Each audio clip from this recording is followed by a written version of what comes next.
Welcome, everybody. This is the asteroid workshop, the second part. This is the centaurs. So if you haven't seen the first workshop, you should watch that one first, so that you understand a little bit more about how asteroids show up and where these asteroids are. The centaurs are new. They're newly discovered ish. The first one was discovered in 1920, but it was thought to be other things. We have a lot of the asteroids are like recently discovered since after the 2000s. So there's a lot of in the astronomy world, there's a lot of interest in the centaur orbits because it teaches us a lot about our solar system. Specifically, these centaurs are thought to have been pulled out of the Kuiper belt, which you will know about if you watch the first workshop. So they were pulled out at some point. And we know specifically, we think that there are some moons of Saturn that may have previously been centaurs. So it tells us and gives us clues as to where these things came from and what they're doing. One of the things to make note about is that every like 40,000 years, so a comet asteroid mix like breaks off out of their orbit and like crashes into the sun or goes flying, right? Pulled out of its orbit, goes wonky, and crosses Earth's path. So this is a thing that people pay attention to with the centaurs because these are the kind of most likely to go off orbit and collide with Earth, which wouldn't be like could be like a dinosaur extinction, but most likely be burned up, but there could be impacts and things like that. So astronomers pay very close attention to these outer centaurs for that reason. Astrologers pay attention to them for a whole host of reasons, but one of which that I feel has drawn the astrological attention is their orbits. So when you look at this and you see the way they orbit and what they cross, these comet slash asteroids, talk about that in a second, they cross the orbits of other planets. And so there is this energy that is picked up. And since we are energy that is interconnected to outer space, right? We look to the orbits and the energy crossings to see the nature of these asteroids. And so you'll see a lot of astrological opinion on asteroids throughout the interwebs. I try to not do too much I try not to put too much stock in any one opinion, and you kind of want to take it all in and see what it means to you. I like to look at the astronomy first, and I like to look at when it was discovered and how it was discovered and by whom and why they chose the name. Usually it's that the nature there is a little bit is significant and symbolic, and like, you know, depending on what sign it was discovered under, that's when the asteroid comet wanted to make itself known. I look into the kind of the ethereal sort of thing. But when we look at the centaurs, specifically look at Absolus, I like to look at Chariklo, Chiron, Uranus, Saturn, Uranus, Saturn, the Uranus Saturn overlays, right? Pholus crosses over Uranus, Saturn, and Jupiter. Chiron will cross over Saturn and Uranus. So you're looking at Absolus, I'm sorry, is the one that gets really close to Jupiter. So you look at these things and then you look at how far out they go. So like Nessus comes up, overlaps over Chariklo, gets really close to Saturn, in between Saturn and Uranus, but then goes all the way back out almost to Pluto. Definitely trans-Neptunian, right? Out past Neptune's orbit and almost to Pluto.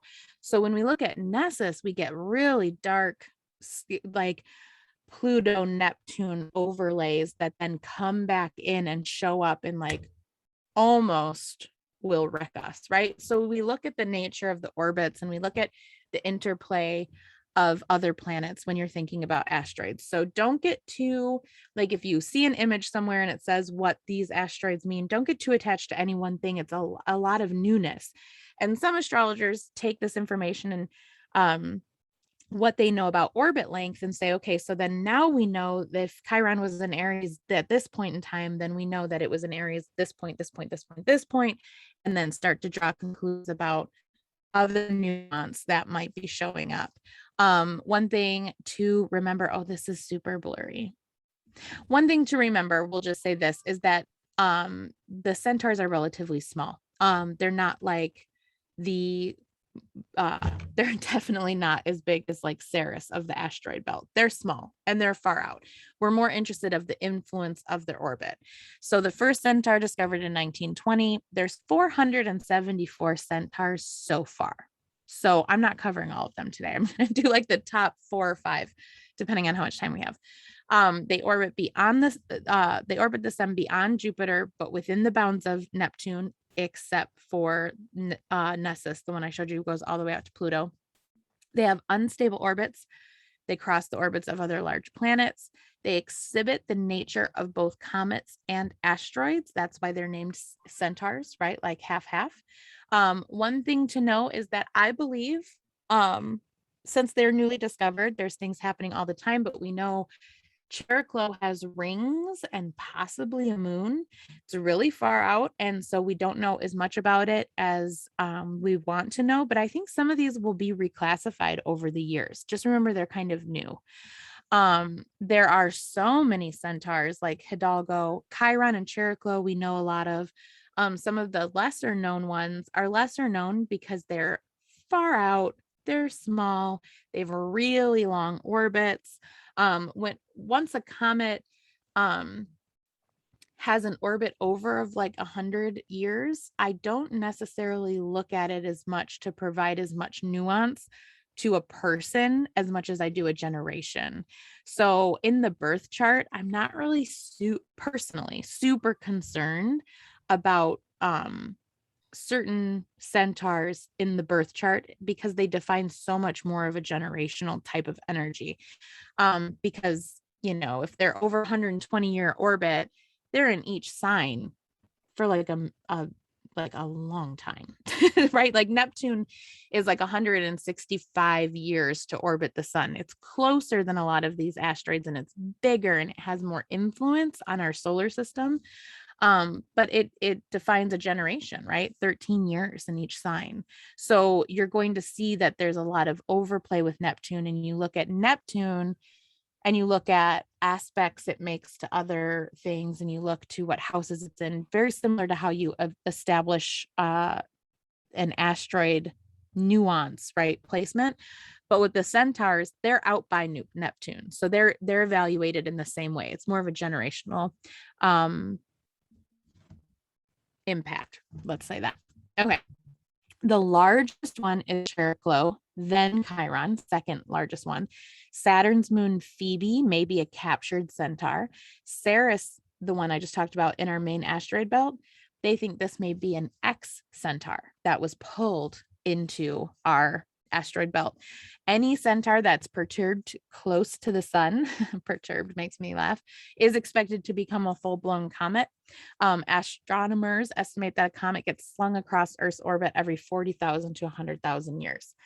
With the centaurs, in mythology, so the half nature of half man, half hoofed animal of whatever the myth is, but it tends to create the myth and the lore is that they're very unstable savages, right? Uncivilized. They've got that hunter energy. They have that warrior energy, depending on who then like if you look at different sci-fi books and things like that, they take them, they romanticize them. But at the core, centaurs were very rowdy and impulsive and savage by nature.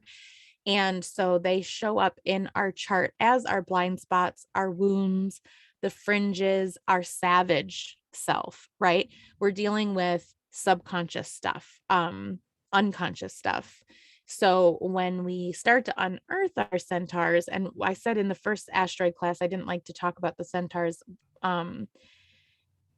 in the introduction because it takes a lot of work and there's a lot of dark concepts within the centaurs, and you start to get into things that make people squirmy. And sometimes you don't want to know the shadows of yourself, right?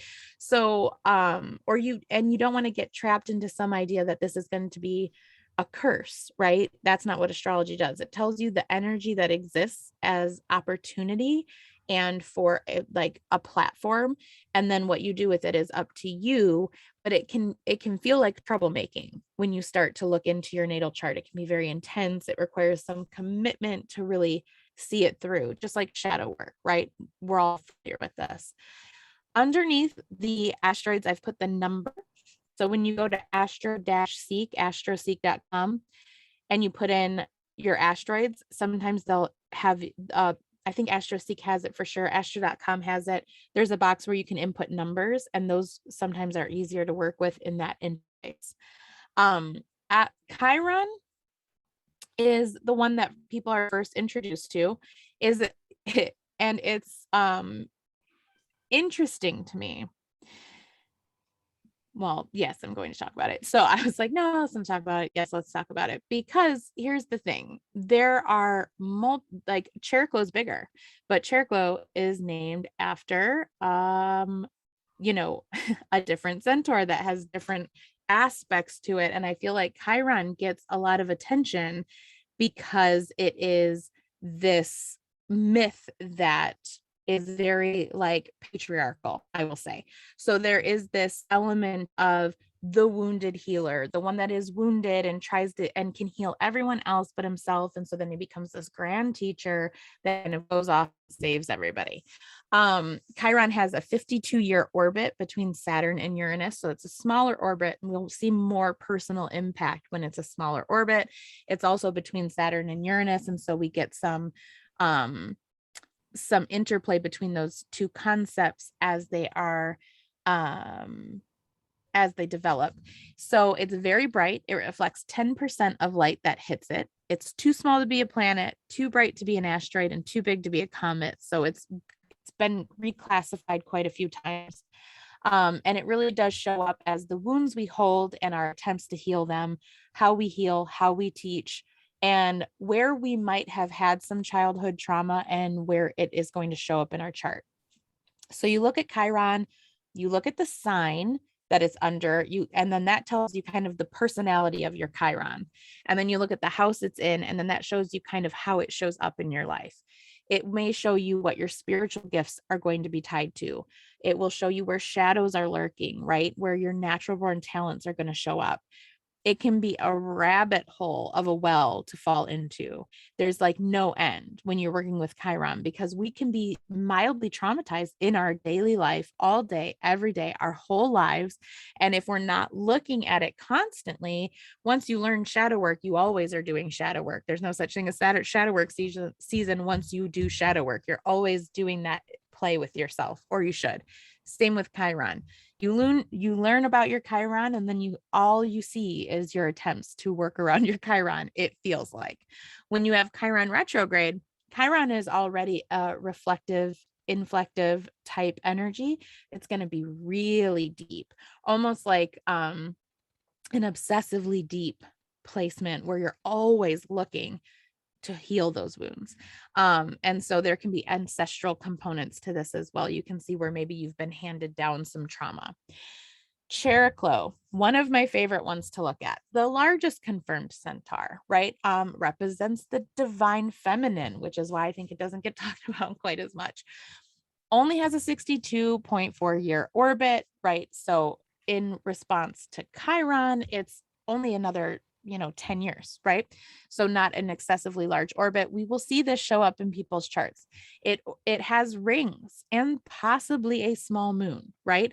And it's known to have rings for a lot longer. Chiron, they're starting to think also has rings, and they have seen some proof of rings. And so that's exciting as well, because there's a lot of symbolism between these asteroids where they pull in these rings and then they hang on to them even when they get really close to these gas giants out there.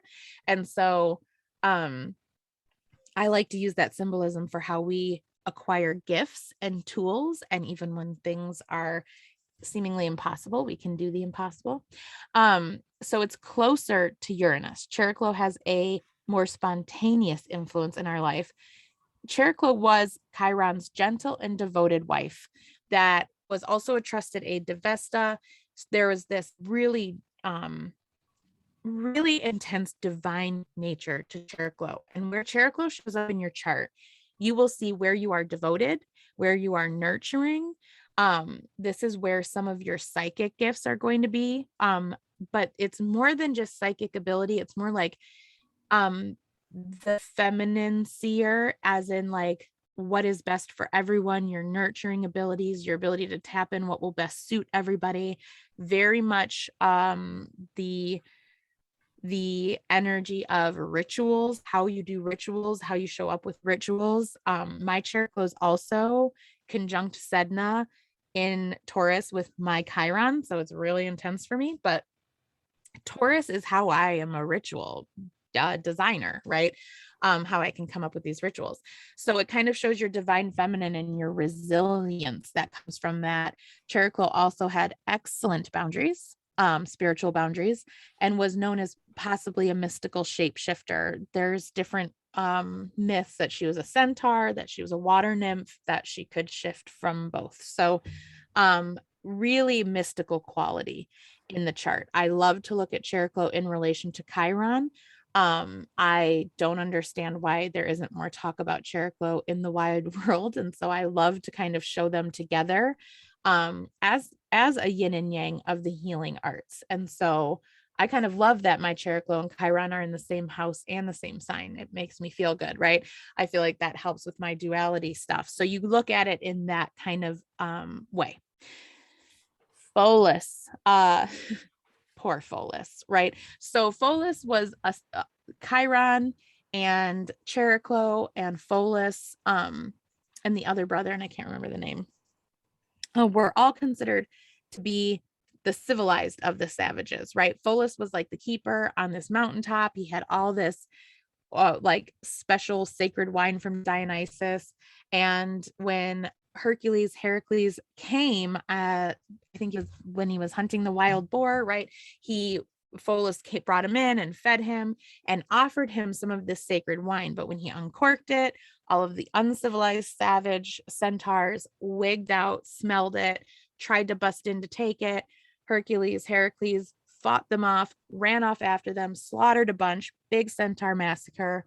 Pholus went out and saw all these centaurs that had been killed and picked up an arrow to examine it, dropped the arrow on his foot and died. So when Heracles came back and found him dead, he felt horrible because, he had been so hospitable and had helped. And so they gave him this great elevation and put him up in the sky, right? And so there is this energy. A lot of people read Pholus as taking the lid off, because he took the lid off, like when he uncorked the wine, all hell broke loose. I see it differently. I'm sure you guys knew I was going to say it differently. I do see the taking the lid off and the uncorking of madness type energy. But and I definitely see Pholus in this way in the chart as for our culture, like for society at large. In the individual natives chart, I tend to see where no good deed goes unpunished, right? That kind of energy. Where do you kind of rhythmically and cyclically try to help, but it blows up in your face? That kind of energy is where I see it. I think Pholus also tells us a lot about some of our divination and our wisdom and our astral travel because of the orbiting of it, right? The way its orbit shows up. It goes between Saturn and Neptune. And it has a 90-year orbit. So it's starting to get bigger and more influential to the society as a whole, right?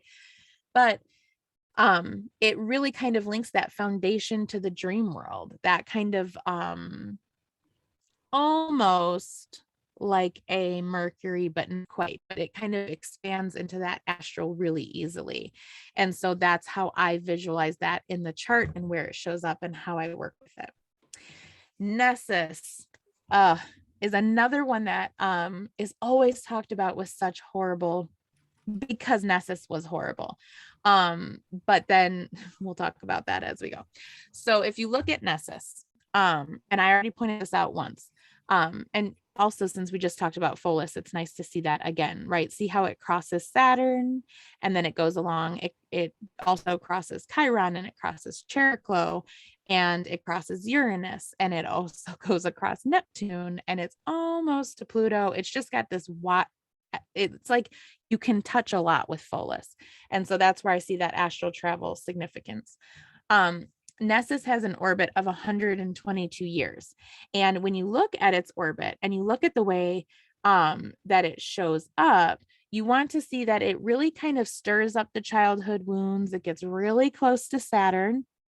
It's really close to Chariklo a lot. So there's a lot of divine feminine that you can access. It also crosses over Uranus and it gets really it crosses Pholus. It goes a long way. It crosses Neptune. It's almost out towards Pluto. And so I feel like because it gets so close with the divine feminine, while the divine feminine is furthest from Chiron, right? Do you see that on the I wish I could point to it right there. It is almost this way of where I see it show up is this darker side of sex, right? This darker side of the divine feminine, the transformative purification, almost occult type 8th house, sex, death, magic type energy that shows up with Nessus. But it's constantly viewed through the patriarchal story of Hercules. Hercules is this grand hero, right? And the one time that he interacts with Nessus, it's this horrible story. And so I feel like that's come into astrology a bit too much for my liking. It's always applied in this really dark way. It was discovered in 1993 while it was in Scorpio. So depending on what an astrologer thinks of Scorpio, I feel like that's tainted a huge part of its reputation. I'm very defensive of Scorpio as a Scorpio. But the whole thing with Nessus is that he was trusted to ferry Hercules' wife across the river, took it as an opportunity to rape her, was killed by Hercules in that attempt, but his blood was all over him. He was shot with an arrow. His blood was all over him. And he told Hercules' wife, take my blood, it's magic. And if he ever cheats on you, put my blood on him. Right. And so she did that when she suspected him of cheating and it killed Hercules. Right. So he was underhanded even in his death. So he's often read as the wolf in sheep clothing, which is going to show you where your ancestral trauma is showing up, where your I like to look at where your ancestral trauma may be showing up in the realm of 8th house stuff. That's how I see it. And if you have a Nessus in the 8th house, this will probably be an even more potent placement for you. What's interesting, right, is that it kind of could become this origin story for your shadows, specifically if there was something related to adultery or an ancestor that came from rape or slavery, or I'm getting all these messages and I'm trying to put them through in a way that's not going to detract from the class, but through conquering of civilization, which all of us have it, right? None of us are pure colonizer. So we all have that in our DNA somewhere, right? Whether it's as far back as Genghis Khan or whether it's the British or Americans, whatever it is, we all have that somewhere. So Nessus might show a little bit more of where that's going to show up and what that might be like for you. I see this as a kind of, I would give this extra attention if it has strong aspects or intense aspects to your Black Moon Lilith, right?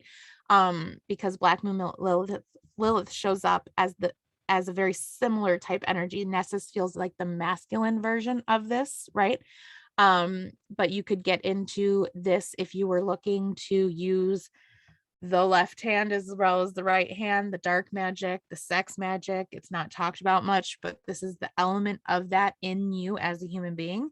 Negatively expressed, it could show you where you do power grabs through violence or sexual power grabs. And overall, it may tell you how you will react to betrayal and deceit. So you really kind of want to look at that. And this is the one that I feel like triggers a lot of people, right? And so uh just be warned as you start to read about it, especially if you Google it, you will probably find that it is got some things in there, maybe from your earlier life or that make you uncomfortable. So I'm going to pause the recording for questions.